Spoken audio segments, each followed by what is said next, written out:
21st Century Radio is sponsored by Hieronymus and Company. This is Talk Radio 680 WCBM. It's time now for award-winning 21st Century Radio. Here's your host, Dr. Bob Hieronymus. While you're strolling down the fairway, showing no remorse, glowing from the poisons they've sprayed on your golf course.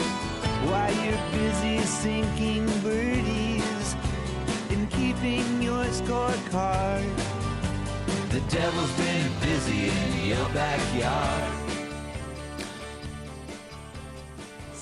Welcome back to 21st Century Radio. I'm your host, Dr. Bob Hieronymus. Our executive producer, research assistant is Laura Kortner, and our engineer is Anita Brockington.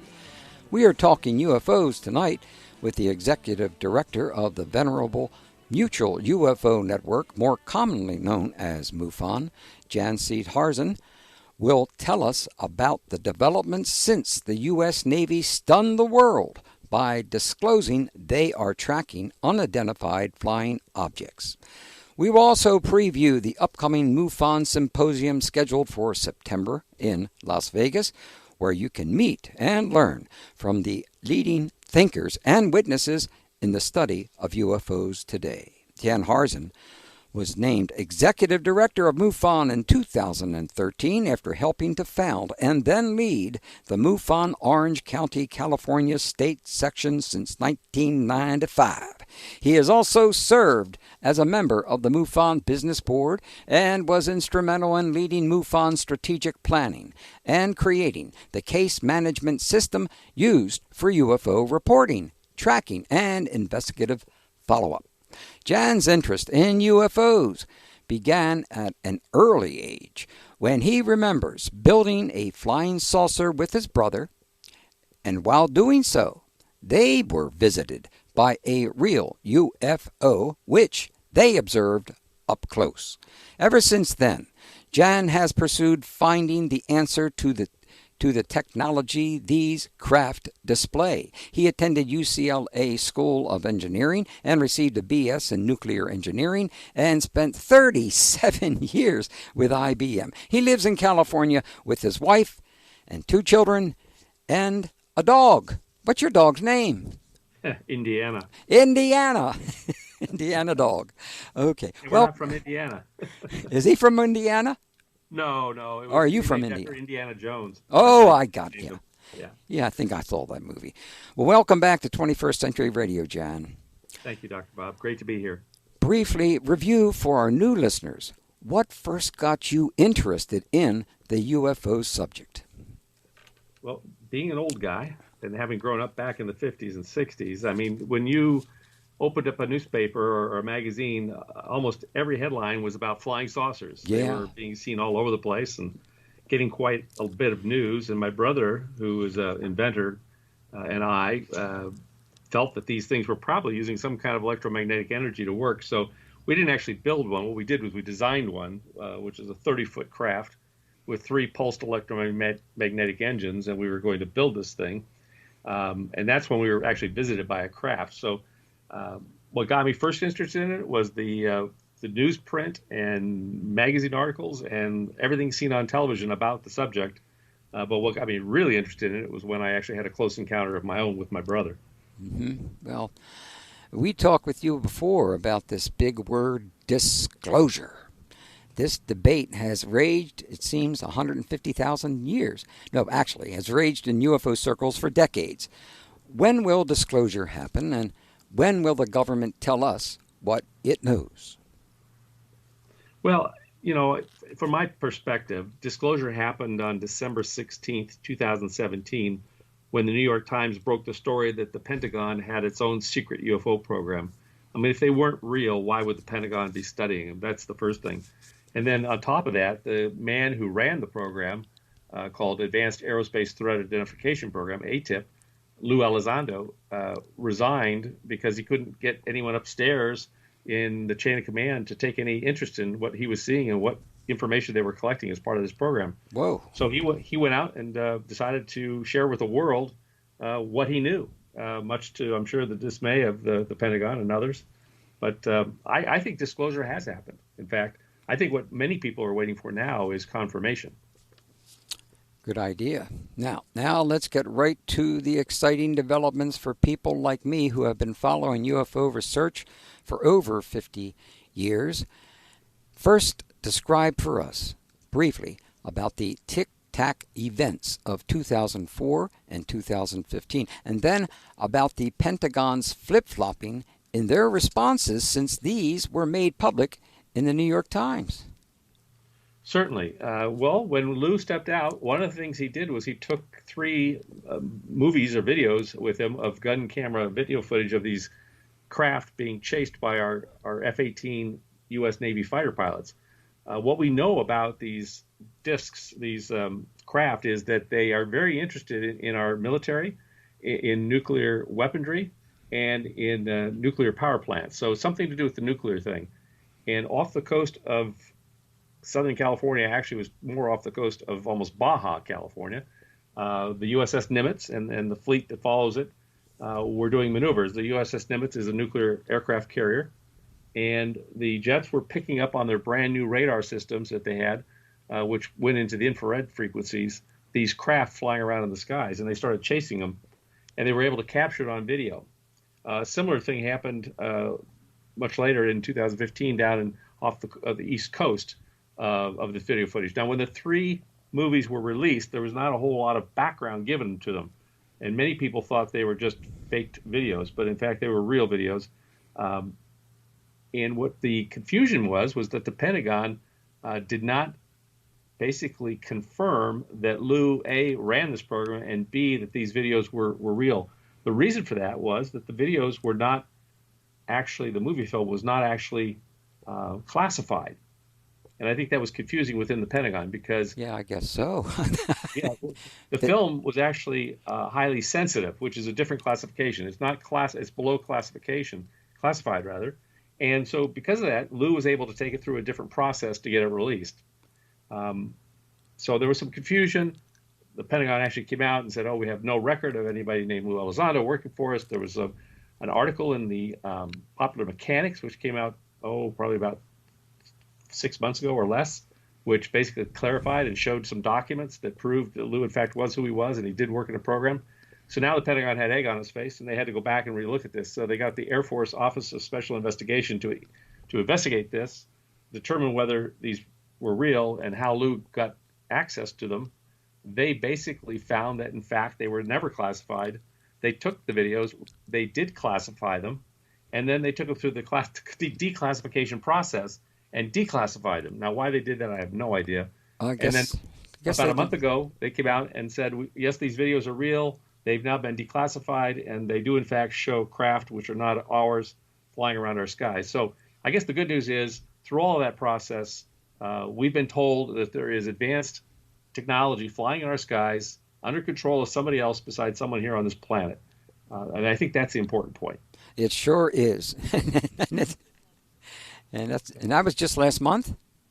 Yeah, I think it was about a month ago that the Pentagon came out and re-released the videos. And it was confusing to some people because they thought it was actually new video footage, but it wasn't. It was the same video footage that was released back in 2017. Are these the Tic-Tac sightings? Yes, exactly. That's exactly what they are. They are the Tic-Tac sightings. Could you describe them for us, please? Well, so these craft, now let's maybe talk a little bit about how do they do what they do, because they outrun our aircraft. They have for well over 70 years. They are using science and technology, which is a step beyond where we are right now, but it is understood mathematically how they're doing it. Einstein's general theory of relativity, if you look at our universe, it's made up of space, time, energy, and matter. Well, back in the 30s and 40s, we learned how to convert matter to energy. It was called the atomic bomb. Today, we're working on manipulating space and time. And these beings have the ability to do that. They have the ability to manipulate both space and time. So they're coming from some other place in space-time, tearing a small hole in our space-time and coming through that hole into our space-time. And that's how they get here. And it looks kind of weird. And when they're half here, half there, they look a little blurry. So people say, well, you don't have any sharp UFO video footage. Well, there's a real good reason why that is. But they are operating in their own inertial framework, which is how they are able to make hard right-angle turns at thousands of miles per hour and not squash their occupants. Because inside their craft, to them, they appear to be standing still. Mm-hmm. But we observe them as having moved dramatically through our time and space reference. So, these Tic Tacs look kind of long, elongated, almost like a tube. I would have called them cigars in the past, but we've actually now put a nomenclature on our website for Tic Tac, so people can actually declare they saw a Tic Tac. And we're actually getting some pretty good videos of Tic Tacs now from people. That's wonderful. I've always liked the cigar shapes of UFOs.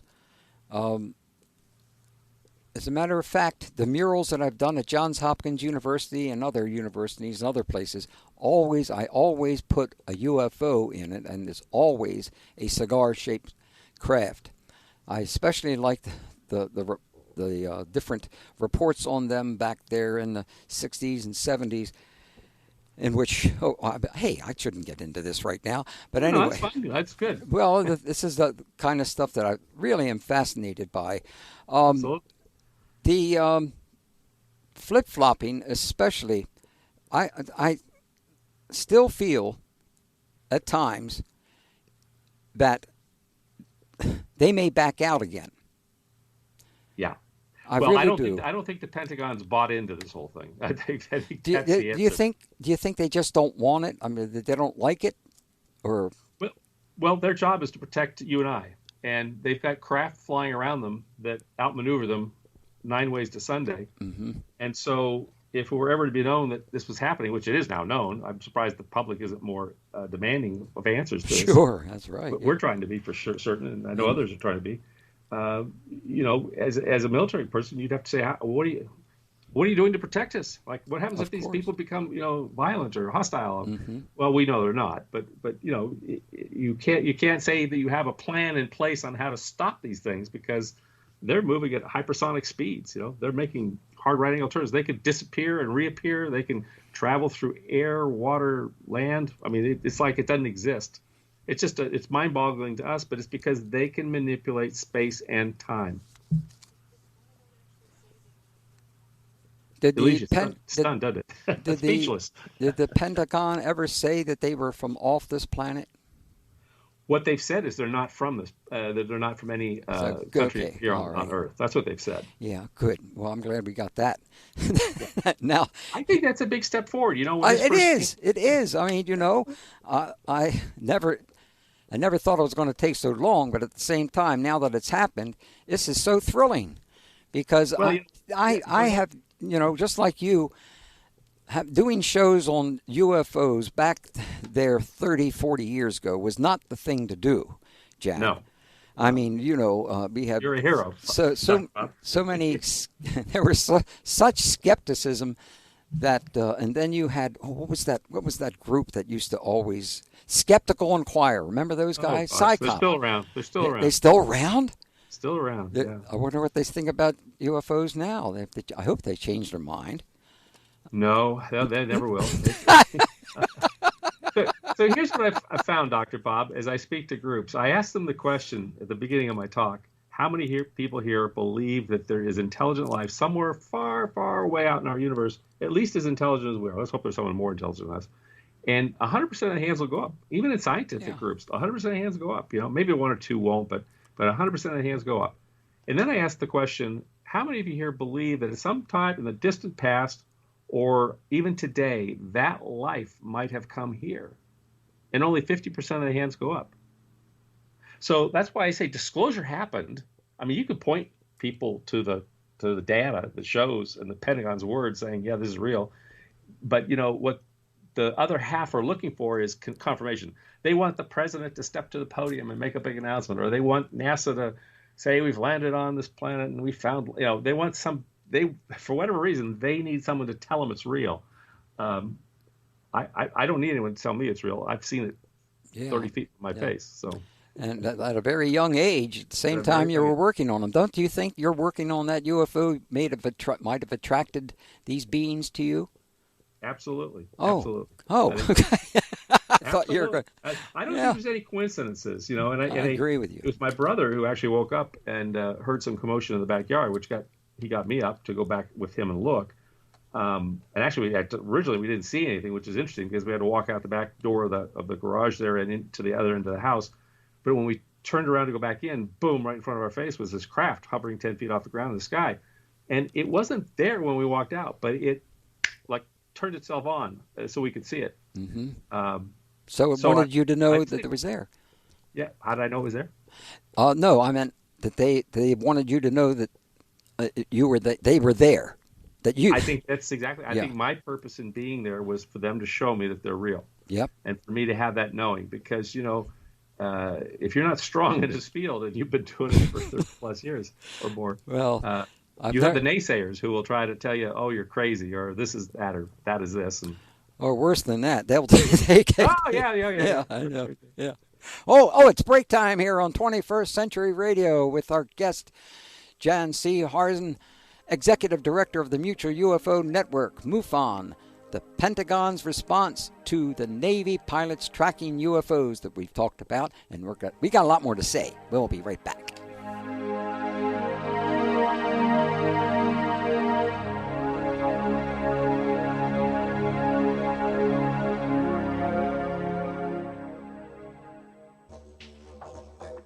Dr. John Mack, author of Passport to the Cosmos, Human Transformation and Alien Encounters. You are listening to 21st Century Radio with Dr. Bob Hieronymus. It's Brother John. Brother John is gone. Boy, what a great loss. Jan, it really shook me a long time ago when that happened. When he got killed, car running him over him, and was that in the United Kingdom? Yep. I don't quite understand exactly how that happened, but I don't necessarily think that's exactly what happened. Anyway, welcome back to 21st Century Radio with our guest, Jan C. Harzan, Executive Director of the Mutual UFO Network. By the way, next hour also we'll be touching on the military and government witnesses at MUFON Symposium in September. That'll be probably in next hour. Now, Jan, you have spoken at great lengths to Lou, I may mispronounce this, Elizondo? Correct. Oh, thank you. I got a B on that. Good. Hey.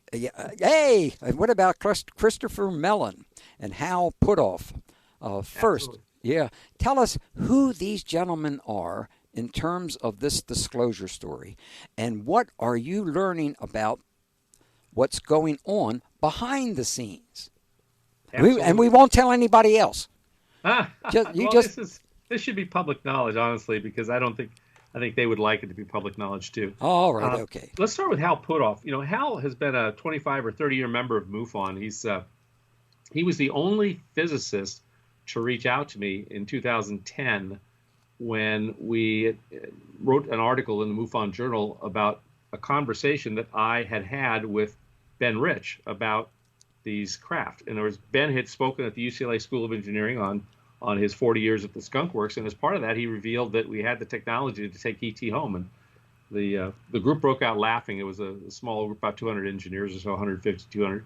And Tom Keller, who was a good friend of mine, also a graduate of the UCLA School of Engineering a few years before me, we were sitting in the front row listening to this, and we just looked at each other in amazement, like, how could he be saying that? But so then we wrote up what he'd said, which was essentially that there's an error in the equations, and those equations now turn out to be, we now know, are the Einstein's general theory of relativity, and we know what the error is, and we now know how to take ET home. That was what Ben Rich said. So, Hal called me and asked me about that conversation, not once, but twice. And he wanted to know every exact word that Ben had said. So in 2017, I think it was October, when they announced the To the Stars Academy, Tom DeLonge and his group with a very illustrious crew of people, including Chris Mellon and Lou Elizondo and Hal Puthoff, I picked up the phone and I called Hal. And I said, hey, Hal, I see you're out of the closet now. Maybe you could tell us what's going on. And he said, well, Jan, in fact, we figured out what the error in the equations was. and we know how they're getting here. And that's what he told me, was that they were ripping small holes in space-time. They're moving through those holes and getting into our space-time. So when you listen to the early interviews by Lou Elizondo with different news stations, and they ask him, well, are there aliens here? He answers it in a very interesting way. He says, well, they're either from inner space, outer space, or some space in between. Those were his exact words. Whoa. And that has to do with space-time manipulation, which we talked about earlier in the hour. So, so Hal is one of the stalwart pioneers of the physics behind how these things work. And that's one of the reasons why he's on the team at TTSA, because I fully think that they plan to somehow figure out how to engineer this into being, get the funding and the wherewithal, know-how to do it. So my hat's off to them. I hope they're successful. I'd really like to go interstellar myself. Now, Lou stepped out back in 2017 from the Pentagon, his job at the Pentagon. He was a contractor there. He'd formerly been a career intelligence officer within the U.S. Army and the Department of Defense and the DIA. He had served in Afghanistan in Special Forces. He's a man's a hero for what he did for the United States. But he felt very convicted that the information that they were collecting as part of this program, ATIP, wasn't getting the just due. It wasn't getting the attention of the superior officers above him in the Pentagon, and no one seemed to care about it. And that just floored him. He just thought, how could they possibly be not interested in the information that we have advanced technology flying around in our skies, which we can't do anything about? So he quit. He wrote a letter and he quit. Interestingly enough, his superior officer way at the top of the chain of command was Mattis, General Mattis, who's been in the news quite a bit lately. Yeah. And they go way back because Mattis was his commanding officer in Afghanistan. And he told an interesting story, which one of the reasons why he reveres Mattis is because he and his guys, about 25 of his guys, were pinned down by the rebel forces in Afghanistan, and they were running out of ammunition. They were about to be overrun and killed. And all of a sudden, this chopper, I guess a series of choppers, came out of nowhere, landed not too far from them. The ramp went down and back, and walking down the ramp was General Mattis to get his guys out of there and save them. Good. Now, I don't know how many other generals would have done that, because that's really putting yourself in harm's way when you're under fire and everything that's going on. But Lou tells that story and has great respect for the man. So anyway, moving on, he basically went public with these things. He's the one who got these videos released. I mean, it's been very quietly done behind the scenes. They tried to destroy his credibility. We're not successful in doing so. And he is currently working on a second season of Unidentified, which is the History Channel program about what went on in ATIP with some of the witnesses. In fact, many of those witnesses we will, in fact, have at the 2020 MUFON Symposium in Las Vegas this September. You can come meet them in person. And then the last person is, of course, Chris Mellon. And Chris is an interesting fellow because he worked as a former Deputy Assistant Secretary for Defense in Intelligence. He was a staffer on the Senate Select Intelligence Committee, worked under both the Bush and Clinton administrations, has a deep knowledge of the black budget and what goes on there. That was his job as a staffer, and has a real keen interest in this subject, and I think was probably, I'm not sure all of his personal involvement in it, but was part of putting together the ATIP program and getting it approved with senators to get that appropriated and get that launched. He contacted me about 5 years ago, out of the blue, sent an email to me and just said, hey, I'm really interested in getting involved with MUFON. Here's my resume. And I read through it and I about fell out of my chair because this guy has been in Defense Department, been in the intelligence community, he's been in Congress, he's been, not a congressman, but as a staffer, he knows all the right people. And so we had a conversation, and he made a comment to me. He said at the end, we were just chatting about different things, and I was trying to understand how exactly he wanted to be involved. And we both kind of agreed, your involvement with a MUFON would be hard because of your background. There's so many conspiracy theorists out there who believe that everything's, undercover, this, that, and the other thing. So he went off and did other endeavors, and then popped up on the TTSA program when they announced it in October 2017. So I was delighted to see that, and has been helping them along as an advisor. But Chris's question to me was interesting because he said, at kind of towards the tail end of our conversation, he said, "Hey, Jan, let me ask you a question." And I said, "Okay." He said, where are these triangles coming from?" And I said, "Well, Chris, I was hoping you could tell me because I assume they're ours." he said, "No, they're not." He said, "They're not ours." And I said, "Well, I find that hard to believe because we got other information that says they are ours." He said, "Well, Jan," he says, "I had access to all of the black budget, details." And he actually took me through a whole story of being dragged over to the NSA headquarters and put in a room because he and his senator at the time were at odds with the NSA and CIA, claiming that they were lying to the government about what was really going on. And so they brought him over to show him all the files and take him through all the projects. And he said, "Jan, in those projects, there was no triangles. There was not a single triangle." So I said, "Well, is it possible the program is now ended and maybe it's no longer in the files? I mean, it's been less like it's in maintenance mode, or is it possible?" And he said, "Well, I don't know." He says, all I can tell you is that when I was there were no triangles being built under the black budget, period." So, I listened to kind of Stephen Greer and his talk about unacknowledged special access programs. And it really makes me wonder, because these guys were pretty high up in our government, and they're claiming that within the government there's not really knowledge of this. The only knowledge was what was in the ATIP program, and that was coming out. Was all of this taken, and this is what Stephen's been saying for years, taken out of the government and put into a privatized kind of a group back in the 40s, back in the 50s, whenever, and taken off book, if you will. In other words, it's not running through the government program. So there's really nobody in the government who really understands what's going on. I don't know the answers, Dr. Bob, but it makes my head spin thinking about it, I got to tell you. Yeah, and if it makes your head spin, imagine what it does to everybody else. Yeah. He's a whiz. Well, I know they're real, and we see the triangles. Right. They're huge. Right. I have to believe that some of this stuff is our technology, but maybe not. I don't know.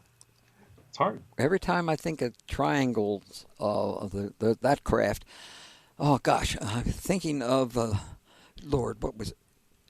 Hudson Valley. Yes. Hudson Valley.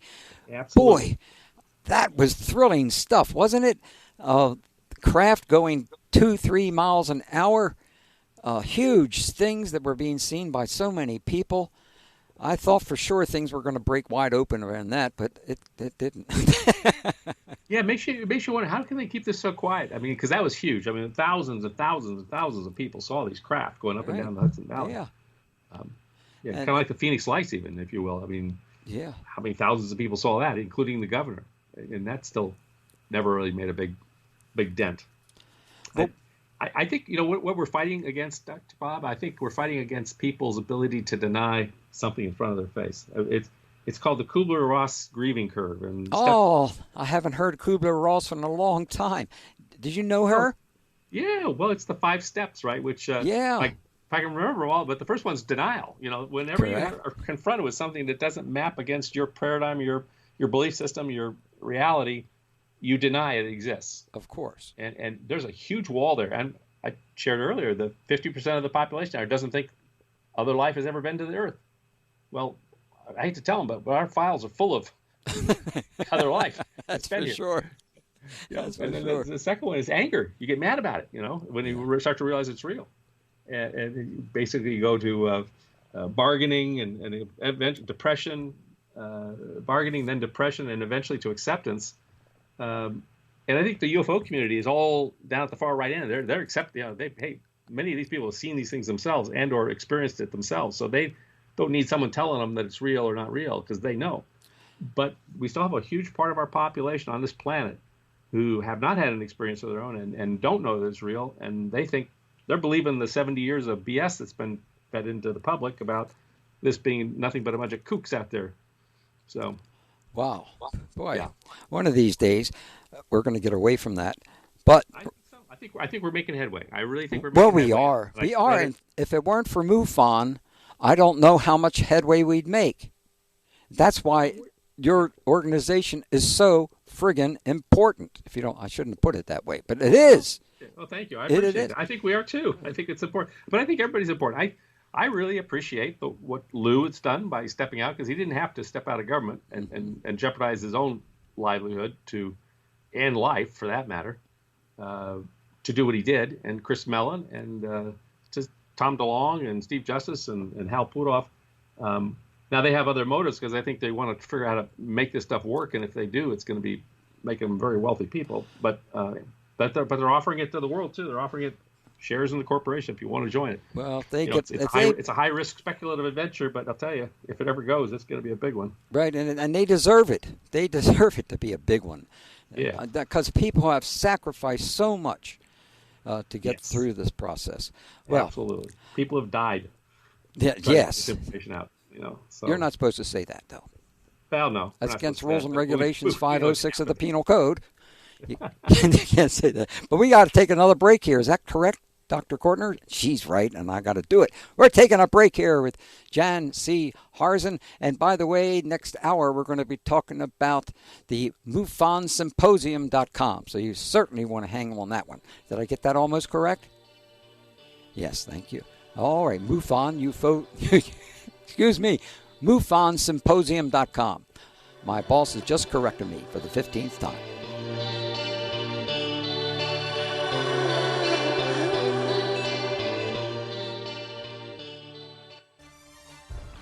Hello there, this is George Martin, and you're listening to 21st Century Radio with Dr. Bob Hieronymus.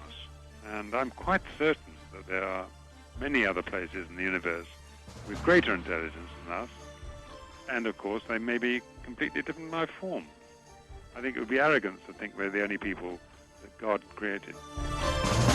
Hey, that was brother Sir George Martin, who has passed on. And he's the producer, of course, of the Beatles and so many groups. We had such a wonderful relationship with this man. He broke stories with us that he never gave anywhere else because he trusted us.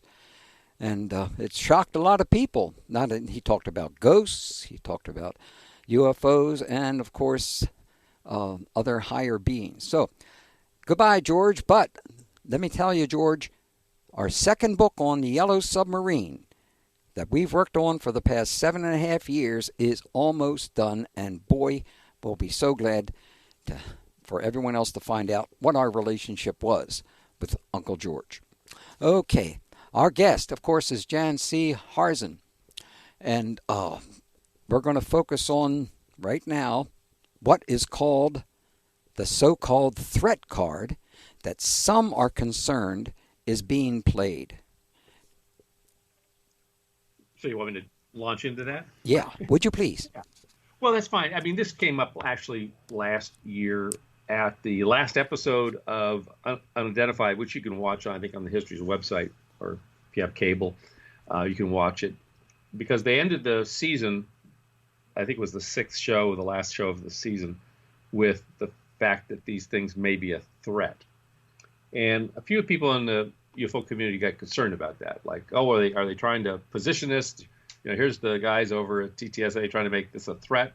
And I didn't really look at it that way. What I saw was, if you're a military person and your job is to protect people from things, the only way you're going to get funding is to call it a threat. That's why it was called the Advanced Aerospace Threat Identification Program, because if they called it the Advanced Aerospace Friendly Alien Program, nobody would have funded it. So I'm not as concerned about that. Now, we're going to get into a large debate here down the road. I'm sure the two debates I see that are kind of teeing up are all these craft demonic? Are they really demons flying around our skies? And the other one is, are these aliens that have come here to take over our planet or do something nefarious to us? And I think they're both kind of silly. I mean, not that demons don't exist. I mean, we do get demonic possession cases coming to us as part of our experience or research team, but we refer those to a priest and we let them deal with the spiritual world. That's a whole different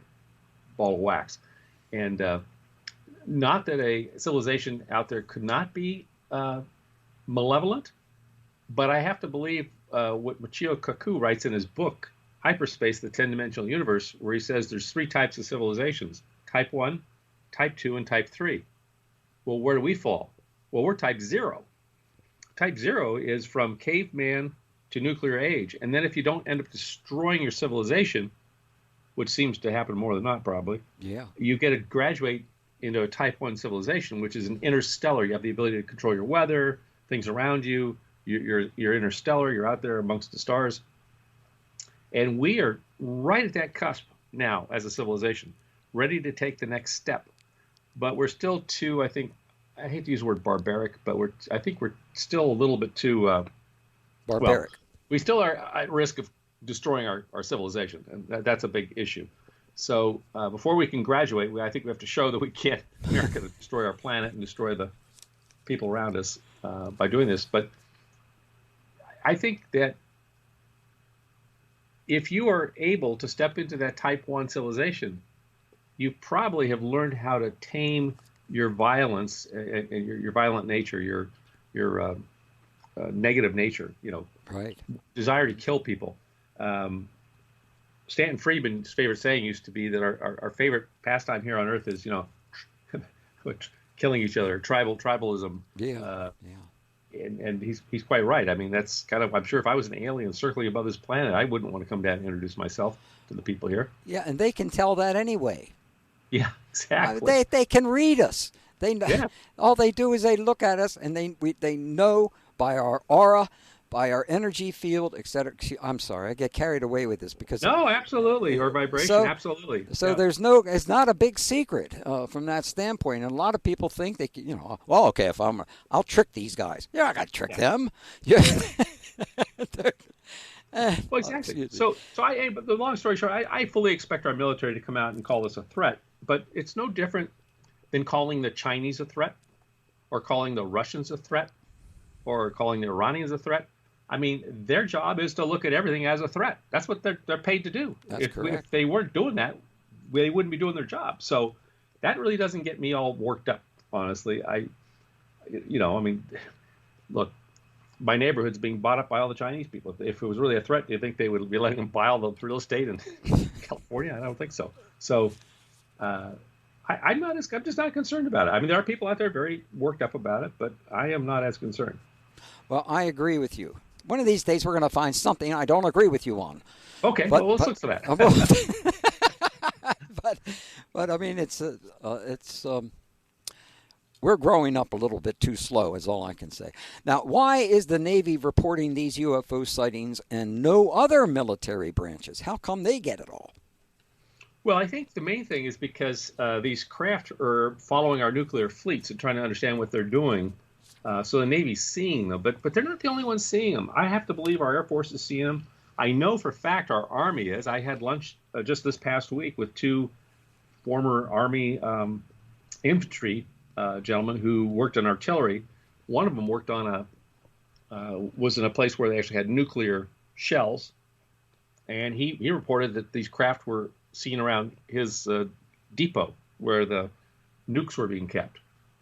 So I think the real problem is not are they being seen or be reported by, that they have no reporting mechanism.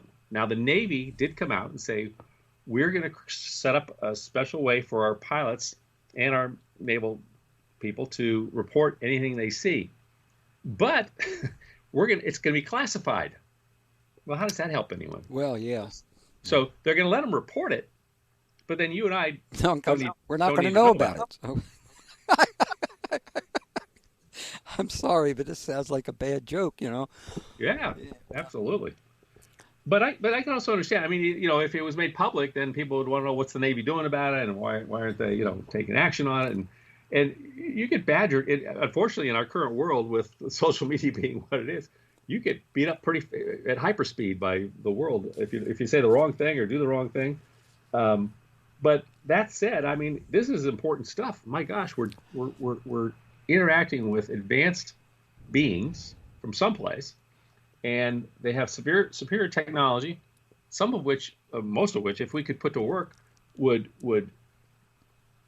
vastly improve our transportation methods on this planet, get rid of fossil fuels, and give us free energy systems so every man, woman, and child on the planet could have energy. Every building, every home, every school. I think health and fitness, I mean, these beings have the ability to manipulate space and matter. They have plenty of things have been written about the cures that these beings have done where people were terminally ill and had an interaction with all these beings and then completely cleared up. I had a conversation just this past year in Spain. I was fortunate enough to be able to attend and speak at the third World UFO Congress. In fact, they had Mathieu Coucou there as their keynote speaker. I spoke before he spoke, but a gal came up to me and started telling me about a being that she had terminal, I think it was ovarian cancer or something. It was very advanced. And she had this interaction with this being of light, actually, and was completely clear on her next checkup. I mean, everything was gone. She was back to complete normal status. And her doctor was just, blown away by it all. She said, Jan, this being came, into my room and I had this interaction with him. Next thing I know, I'm completely cleared of cancer. So they have the capability to do things that we just don't know how to do, that if we would just take time to listen, not be scared, but listen, learn, and take action, could greatly advance the human condition here on this planet. We'd move centuries ahead in a matter of, 2 days. In 2 days, we'd move centuries ahead, in my opinion. It's just, that's what, see, as a 10-year-old boy looking at this craft, that was what struck me so boldly in the face was, oh my gosh, look at this technology. If we had this, we wouldn't have to be ramming air over wings on airplanes to get them to lift up. No, we could go instantaneously to any place on this planet, like boom, just there, or off planet for that matter, but on this planet, and there's no fuel tanks, there was no engines roaring, so somehow it was drawing energy from either the vacuum of space or wherever it was getting it from. It just struck me like, why is it we're pretending this stuff doesn't exist? And then what really got me was the next year. This was 1965. The next year we had the big swamp gas episode up in Michigan. Oh, gosh. Yeah. And I'm reading the papers. I'm just an 11-year-old kid. I'm reading the papers, and all these officials were saying, well, there's really nothing here. I mean, this is just, people's imagination. And of course, then J. Allen Hynek, who much to his chagrin later, wish he'd never said it, made a comment to the press about swamp gas. And of course, the press loves those little clips. They put it front page news. Next thing you know, he was a laughingstock. But for me as a young kid, I was like livid. I was like, why are they lying? I was raised not to lie, cheat, or steal. My father was a very honest man, a hardworking man. And I'm listening to government officials basically lying to the American public. And I was a little kid. I was thinking, this is just crazy. It really angered me, quite frankly. How old are you? Anyway, how old were you then?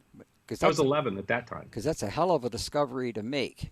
It shattered my world. At that age, yes, I'm sure it did. Jeez, whiz. I look up to your elders, the people in charge know what they're doing and telling you right things, and then I'm listening to these people lie through their teeth. And as a little kid, I knew it because of my personal experience, and it just floored me. Whoa. So.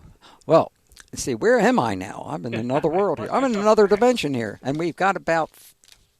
Well, yeah, that's right. We got 3 or 4 minutes left in this part of the hour. Is MUFON receiving any tic-tac reports from the public? Absolutely. In fact, we've had some very interesting ones come down the pike. One in particular was case 105762. We number our cases as they come in sequentially. So when people turn in a report to us, they should remember their case number if they can. Mm-hmm. But it was from a commercial pilot flying over southern Utah at 40,000 feet. It was a private commercial flight, and he had his iPhone camera and captured a tic tac down below him, tracking his jet. You can look that up on our website. It's case 105762. Just go to Track UFOs. Just click on that and then search for that case number. That case will come up, and then click on the video, and you can watch it yourself. Very, very clear video footage of this craft. We had another one in Washington a few months later, case 106118, of a Tic Tac craft that a gentleman caught on tape. We've seen 3 or 4 or 5 of these come in over the last few months, which have been very not only good cases but good video footage, which we've rarely had in the past. So I'd encourage people to check it out on our website, MUFON.com. Just go to Track UFOs, click on the top bar there, and you'll get a search screen, and you can type in those case numbers and watch it for yourself. Good old case 105762. Yes. Hike. Yeah, actually, the other one is profiled on our homepage. If you scroll down to the bottom, and in fact, at the top, I'm looking at it right now, we've got a high definition camera captured a UAP over Mexico. So that's an interesting one to watch as well. What It's still color? being What color analyzed. are these? What What's color? that? What color are these? The Tic Tacs. They're white. They're white, just like a Tic Tac. Well, I'll They're be. white. Well, I'll Yeah. be. And rounded edges. And rounded edges. Yes. Holy Yes. cow! My Yes. Lord. They are like Tic Tacs. Well, I guess that we finally understand what that Tic Tac was all about from when I was growing up. Now, do you think? Oh, are we out of time? Yes, we are. We're just about out of time for this hour. But next hour, do you want to go right into the symposium or continue more of the other questions that we have? Let's continue with some of the other questions so we can get through them pretty quickly. Okay, sir. We'll do that here on 21st Century Radio. So, friends, we'll be back in just a few minutes. Our executive director and of the Mutual UFO Network and MUFON, and you can go to www.mufon.com, or what we're going to be talking about later on next hour, mufonsymposium.com. Please subscribe to 21st Century Radio on YouTube. Archives are posted freely and weekly.